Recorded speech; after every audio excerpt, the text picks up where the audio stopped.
esta su página Medicina y algo más, a cargo de su amigo y servidor Dr. Ramón Camacho Delgado. El día de hoy abrimos esta su página con la finalidad de hablar de un tema muy importante, debido a que se están encontrando o se han reportado un aumento de casos de sarampión en el mundo, y en algunos de ellos los identifican como brotes, algo que obviamente debe tomarse en cuenta por nuestros servicios de salud y nuestro sistema de vigilancia epidemiológica. De tal suerte que, a manera de introducción, les he de comentar que efectivamente en el mundo existe un repunte de casos de sarampión. En países tan lejanos como Ucrania también se han reportado casos en diferentes países de Europa, y por supuesto ya no se diga en América. Hay brotes de casos de sarampión en Brasil, en Venezuela, en Argentina, y nada menos que a un lado en nuestra frontera con Estados Unidos, pues encontramos una buena cantidad de casos. Cuando menos en el último año o los últimos años andan rebasando los 100 casos de sarampión en los Estados Unidos de Norteamérica. Y nosotros, en nuestro país, hasta la semana epidemiológica número 33, que fue ahora a finales del mes de agosto, pues prácticamente no tenemos el reporte de un solo caso. De tal suerte que este tema se debe de tratar por el personal de salud, se debe de tratar por los diferentes medios de comunicación masiva, para que estemos atentos y que nuestro sistema de vigilancia epidemiológica en nuestro país esté atento. Que además he de decir que el sistema de vigilancia epidemiológica en nuestro país es uno de los mejores del mundo. Sin embargo, pues sí se debe de estar atentos. De tal suerte porque el sarampión es una enfermedad que bien debe de preocuparnos no tener nosotros en nuestro país. Y por supuesto, porque a través de los años hemos de ir comentando, se pueden ir sumando una bolsa de susceptibles, y en cualquier momento, con este panorama epidemiológico en el mundo, en Europa, en América, puede fácilmente pasar nuestras fronteras y ser un problema de salud pública.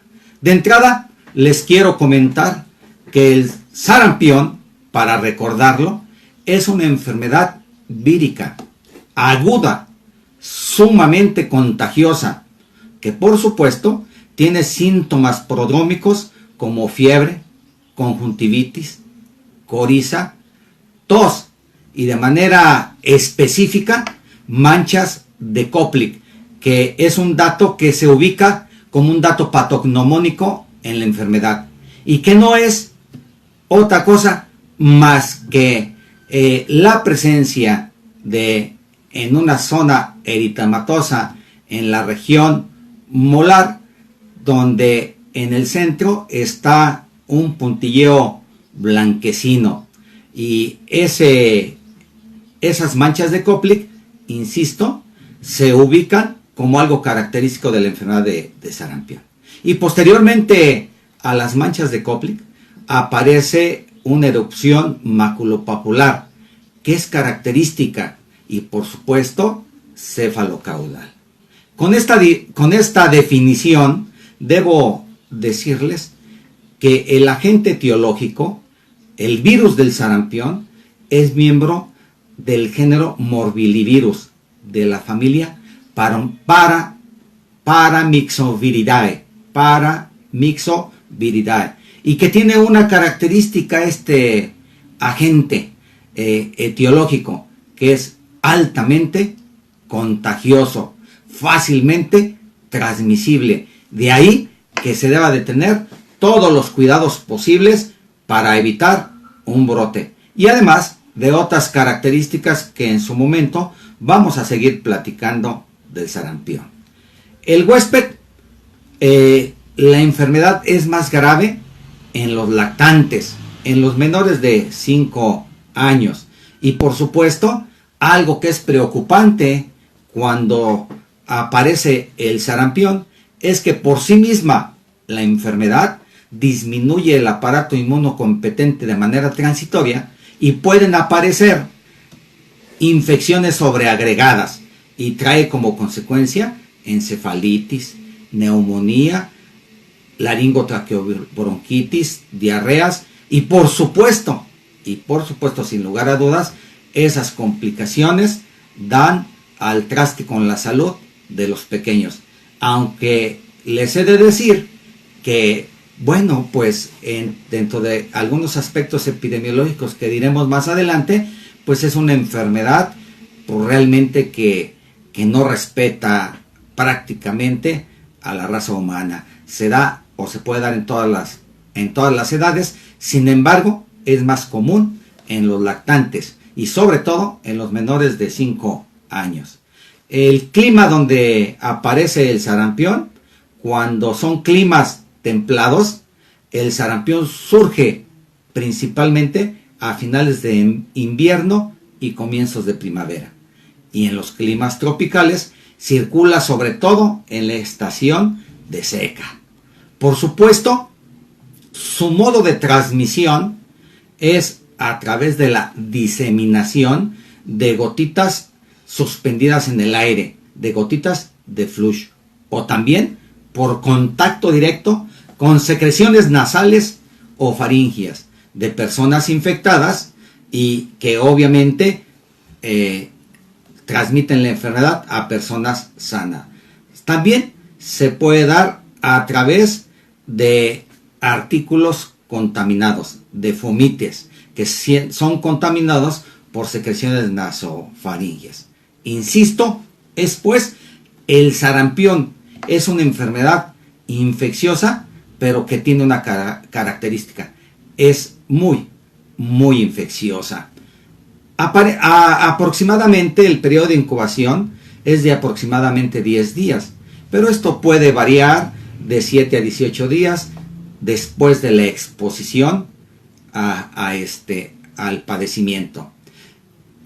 Su periodo de transmisibilidad varía y puede ser desde un día antes de que inicie el periodo prodrómico hasta 4 días después de que aparezca el rash maculopapular eritematoso. Y por supuesto, aquí algo que debemos de tomar en cuenta, son susceptibles todas las personas que no han padecido la enfermedad. Y por supuesto, todas las personas que no han sido inmunizadas o en su defecto, inmunizadas de manera incompleta. Quiero comentar aquí un pequeño detalle, que los niños nacidos de madres que han padecido la enfermedad están protegidos hasta por los 6 primeros meses después del nacimiento y a partir de ahí quedan expuestos a padecer la enfermedad si entran en contacto con el virus que provoca el sarampión. Y he de comentarles, para abundar un poquito más en relación a los aspectos epidemiológicos, el sarampión es de distribución mundial. El único reservorio es el hombre. Su medio de transmisión característico de persona a persona, a través, como hemos insistido, de las gotitas de flush, de las secreciones nasofaringias, por el contacto directo o más raramente a través de fomites contaminados por estas secreciones nasofaringias. Y por supuesto, no existen portadores asintomáticos. Y como hemos mencionado, dependiendo del clima, es cuando se puede presentar. Pero hagamos hincapié que a últimas fechas los cambios climatológicos, donde antes algunos seres vivos, en este caso virus, bacterias, se modifica el clima, también ellos van avanzando en esas áreas y por supuesto provocar la enfermedad cuando antes no era visto en esa temporada. Entonces los cambios climatológicos, las características de resistencia de los agentes etiológicos también hacen diferentes la aparición de las diferentes enfermedades y muchas de las veces ya no respetan las estaciones en las que se presentaba.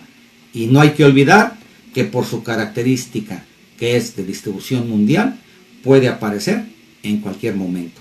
E insisto, en cuanto se vayan formando o acumulando los grupos de susceptibles, aumenta la probabilidad de que pueda aparecer en cualquier momento un brote de esta enfermedad.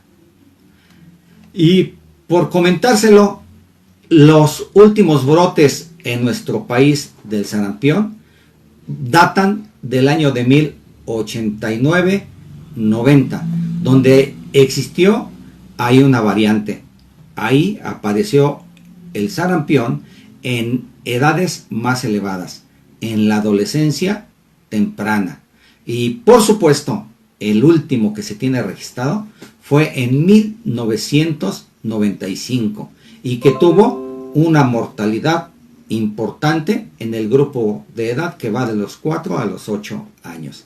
Y en ese momento ocupó el quinto lugar como causa de mortalidad en nuestro país, ya que aproximadamente la mitad de las personas que padecieron el sarampión, desgraciadamente, fallecieron. Ese fue o fueron los últimos brotes de sarampión en nuestro país. Es de ahí que por esas razones debemos de estar alertas de lo que pasa en el mundo y fundamentalmente en América y en nuestros países vecinos.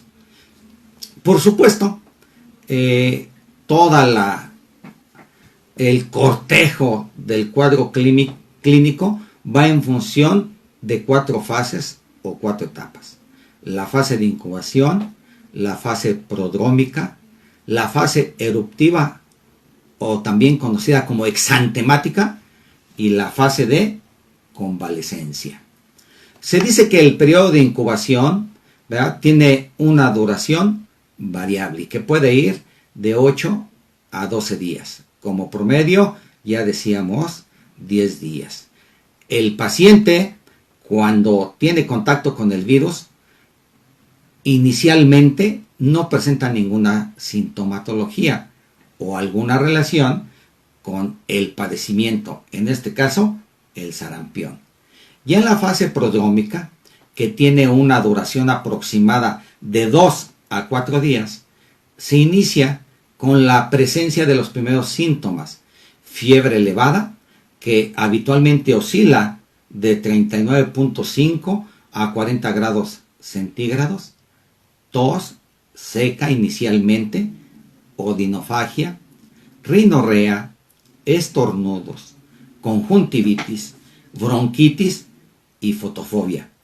Y hablan de una característica: congestión óculo-nasal, que hasta cierto punto es característico o de alguna manera se decía antaño, si un pequeño tiene congestión óculo-nasal, siempre piensa que está en la fase prodrómica del sarampión. Y por supuesto también hay crecimiento de los ganglios regionales, fundamentalmente de los retroauriculares y cervicales. Y ya decíamos nosotros, ese dato patognomónico o característico, las manchas de Koplik en la mucosa oral, a nivel de los últimos molares. Es una zona eritematosa que en su centro tiene un sitio grisáceo o blanquecino, y dícese que es característico del sarampión. Desgraciadamente, cuando hay pocos casos, es difícil de observarlo, porque cuando se toman alimentos por arrastre, se lleva esa mancha grisácea o blanquecina y por lo tanto no se alcanza a apreciar.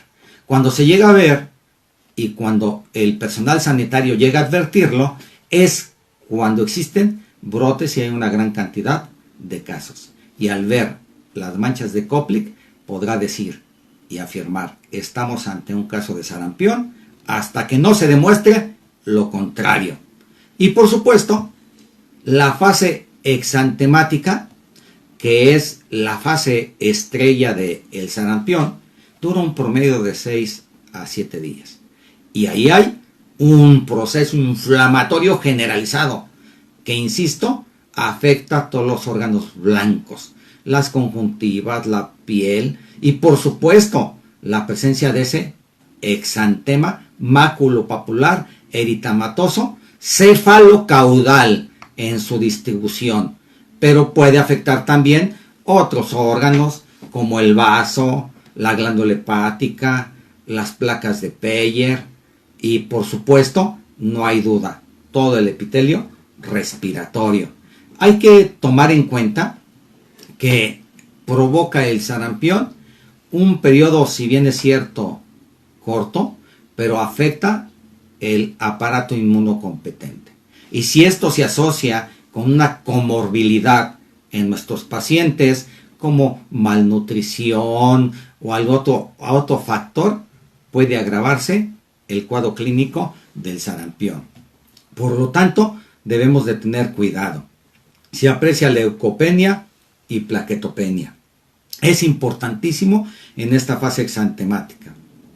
Y por supuesto, insistimos, el salpullido, como dicen algunos, el exantema, es de tipo eritematoso, maculopapular.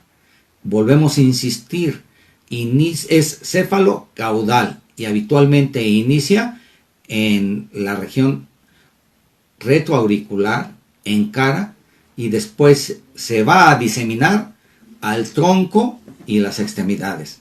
Y por supuesto, insistimos, la hipertermia muy elevada, 39.5, 40 grados centígrados. Y por supuesto, ya habíamos hablado nosotros de alguna manera de complicaciones. Y estas complicaciones habitualmente se presentan en los pequeños que se encuentran inmunodeprimidos. Además, vuelvo a repetir, de ese periodo transitorio de inmunodepresión que provoca la misma enfermedad del sarampión. Y he de decir que los pacientes con mayor riesgo son aquellos que tienen linfomas, leucemias, diferentes tipos de cánceres, pacientes que reciben tratamiento con inmunosupresores, pacientes con enfermedades crónicas y por supuesto, he de mencionar de nueva cuenta, con pacientes con desnutrición severa. Y en un país como el de nosotros, donde se aceptan ya en la actualidad 60 millones de pobres y un promedio de 11 a 13 millones en pobreza extrema, los hijos, los pequeños de esa población seguramente están en riesgo, porque por supuesto, al estar en extrema pobreza, su alimentación es deficiente y potencialmente son malnutridos y por supuesto tener cualquiera de las variantes de la desnutrición. Por supuesto que el diagnóstico del sarampión es eminentemente clínico a través de lo que hemos mencionado, del enantema de las manchas de Koplik y por supuesto de las características propias de la enfermedad, el eritema maculopapular cefalocaudal. Sin embargo, pues existen pruebas que se utilizan para confirmar lo que ya se ha hecho cuando se hace el diagnóstico clínico. Y bueno, pues está el exudado faríngeo y obviamente se puede tomar ese exudado faríngeo hasta 5 días después de haber iniciado el exantema. También puede haber un cultivo de orina en donde también se toma este nivel de corte. 5 días, hasta 5 días después de haber iniciado el exantema. Pero el diagnóstico, o para apoyar el diagnóstico, también se puede realizar a través de la determinación de inmunoglobulinas, la IgM. Y esa se puede identificar desde el inicio hasta 35 días después de la aparición del exantema.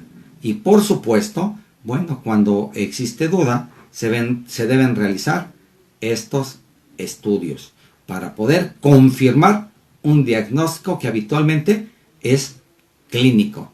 Y cuando entramos al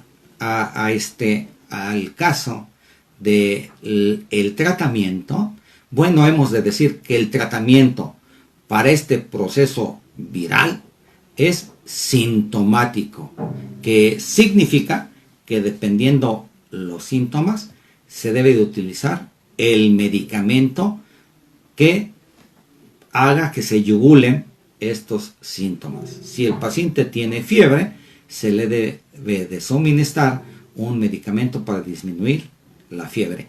Aquí cabe de recordar una máxima: en todo proceso viral no se puede suministrar salicilatos. Se puede utilizar cualquier analgésico o antitérmico no esteroide. Esto es muy importante en el tratamiento sintomático, porque los virus no responden a ningún antibiótico. Hace algún tiempo se habló que en casos de aparición donde el sarampión se muestra de una agresividad difícil, señalan que la ribavirina puede tener algún efecto. Pero hay obviamente comentarios en pro y en contra del tratamiento de la ribavirina. La ribavirina, como saben ustedes, es uno de los antivirales que tenemos a nuestro alcance los médicos que atendemos pacientes. Y por supuesto, ya después de decir que el tratamiento es sintomático, ¿verdad? También hemos de decir que se debe de estar atento a las complicaciones, porque ello puede llevar a la muerte a nuestro paciente. De tal suerte que podemos decir que estas complicaciones más comunes, pues es la encefalitis, la neumonía y ya hemos dicho la malnutrición, entre otros más. Por supuesto, decíamos que si está la desnutrición, se tiene una grave y doble dificultad. La malnutrición siempre es un mal pronóstico para los niños que presentan el sarampión. Quiero decirles que a la usanza tradicional, ¿verdad?, dentro de la prevención, los niveles de prevención, la prevención primaria está basada, sin lugar a dudas, en la promoción, en la información para la salud, en la educación, el de transmitir por todos los diferentes medios, los trabajadores de la salud, toda la información para que en caso que haya un caso de sospecha, sea inmediatamente atendido y reportado dentro de las primeras 24 horas. Entonces, el papel de promoción y educación a la salud es fundamental en las actividades cotidianas de todos los trabajadores de la salud. Y no hay duda, pero ninguna duda, que tenemos elementos a la mano para suministrar la protección específica.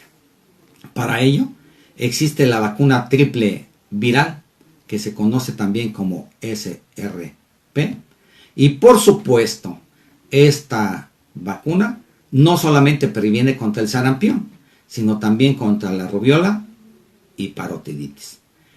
Habitualmente se aplican 2 dosis de 0.5 mililitros y la primera dosis es al año de edad y la segunda es un refuerzo a los 6 años de vida de nuestros pacientes. Su vía de administración es subcutánea y hay que también comentar que existen algunos elementos adversos que pueden ser locales o generales. Locales, dolor en el sitio de la aplicación, sencillito, eritema, y de los generales, habitualmente, febrícula. Esto es importantísimo porque debemos nosotros de comunicar a las familias de nuestros pacientes de todo lo que se puede esperar. Y por supuesto, en algunos casos, en el caso de la triple viral, a veces aparece un rash que de momento rápidamente se retira. También existe la vacuna doble viral, SR, que previene contra el sarampión y la rubiola. Se aplica a partir de los 12 años de edad y es adicional. Y también su administración es subcutánea con los mismos eventos adversos. Y por supuesto, esta vacuna del sarampión está contraindicada, pero en casos muy especiales. Los médicos, el personal de salud, debemos de promover la protección específica, porque es la única herramienta que nos permite controlar esta enfermedad. Pero bueno, en aquellos pacientes que estén cursando con una inmunodeficiencia primaria, está contraindicada. Repito, pacientes con leucemia, linfomas, cánceres generalizados, pacientes con tratamientos largos de corticosteroides y por supuesto también en el embarazo. Entonces, bajo estas perspectivas, son las únicas contraindicaciones formales para no recibir la vacuna contra el sarampión. Y por supuesto, yo recomiendo de manera particular que todo el personal de salud, para que esté bien informado, haga una revisión puntual de la historia natural de la enfermedad del sarampión, para poder entender esa triada ecológica, el agente causal, el huésped y por supuesto el medio ambiente. Y por supuesto también dentro de ese esquema de la historia natural de la enfermedad del sarampión, puedo ubicar los niveles de prevención que hemos reseñado de una manera breve. La prevención primaria, insisto, que se caracteriza por la promoción, información y educación para la salud y la protección específica. La prevención secundaria, con un diagnóstico oportuno para suministrar un tratamiento eficaz y por supuesto evitar secuelas. Y no olvidar que en la prevención terciaria la rehabilitación debe ser integral. Algunas características que nosotros podemos relatar, que ya hemos dicho, es que lo único que en medicina nos puede dar una protección eficaz es la educación y la educación. Y por supuesto, no desalentar por ningún motivo la protección específica a través de las vacunas que tenemos en la mano para poder yugular un brote y para poder evitar el sarampión en nuestros pequeños. De tal suerte que nosotros como personal de salud debemos siempre de tener una postura de promoción a la protección específica. Y por supuesto, no hay duda, vuelvo a repetir, el diagnóstico precoz es clínico y el tratamiento, ya lo hemos dicho, es un tratamiento sintomático y que además solamente en casos extremos un especialista del área puede pulsar el manejar la ribavirina, que insisto, se ha realizado, se ha utilizado en algunos casos excepcionales. Y por supuesto, insisto, la prevención terciaria debe ser integral. Y bueno, el personal de salud, ¿qué debe de hacer? Primero, ante la sospecha de un caso de sarampión, estamos obligados por ley, de manera inmediata, que si hay un caso sospechoso, notificarlo las primeras 24 horas. Porque lo único que nos garantiza que no hay un brote es que inmediatamente se actúe para poder proteger a todos los susceptibles y por lo tanto evitar la morbilidad y la mortalidad, que cuando se ha salido de los cauces normales existe una mortalidad preocupante, de tal suerte que se debe de ubicar. Y en casos de epidemia siempre se debe echar a la mano de modificaciones en la vacunación para proteger a esos grupos vulnerables, como son los pequeños que están desde los 6 meses hasta el año de edad, donde se recomienda en casos de epidemia vacunarlos y luego revacunarlos al año y a los 6 años. Es la única manera de afrontar en casos de epidemia esta enfermedad tan terrible. Y bueno, en algunos casos, cuando así esté indicado, se debe de utilizar la inmunoglobulina, sobre todo en casos de contacto que está o donde se sospecha se puede dar un brote de sarampión, y debemos de proteger, o se debe proteger todo mundo, adultos, niños, todos, y por supuesto siempre con el objetivo de estas medidas para limitar la propagación del virus, que ya hemos dicho es altamente contagioso. Y además quiero comentarles, siempre existe el fantasma de la efectividad de la vacuna. Hay quien habla en el Red Book que menciona que existe en la población vacunada hasta un 5% en donde no se generan los anticuerpos deseados, y que esto puede ser un factor que determine la presencia de brotes. Hablan de un fallo en la vacunación primaria y que puede ir hasta el 5% de las personas vacunadas, y sobre todo las personas que no han recibido la vacuna y su refuerzo. Entonces son detalles muy pequeños que debemos de tomar en cuenta para poder limitar la propagación de esta enfermedad, que es altamente contagiosa y que debemos de tenerla en cuenta para evitar brotes, epidemias, y no esperar para hacer difusión de todo esto hasta que tengamos ya el primer caso de sospecha. Hay casos de sarampión, insisto, como lo mencioné en la introducción, en Estados Unidos, en América, en Europa y en países tan lejanos como Ucrania.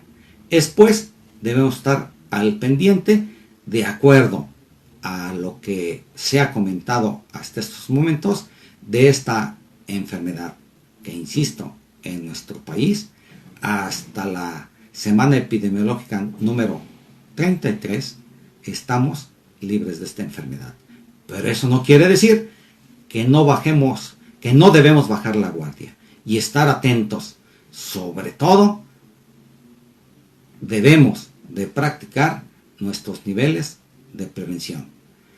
Un saludo a todos quienes me escuchan, se los agradezco y espero que se obre en consecuencia y busquemos información acerca de el sarampión, qué pasa en el mundo, y en esta situación donde los virus, las bacterias no reconocen fronteras, podemos, ante la acumulación de susceptibles, tener brotes.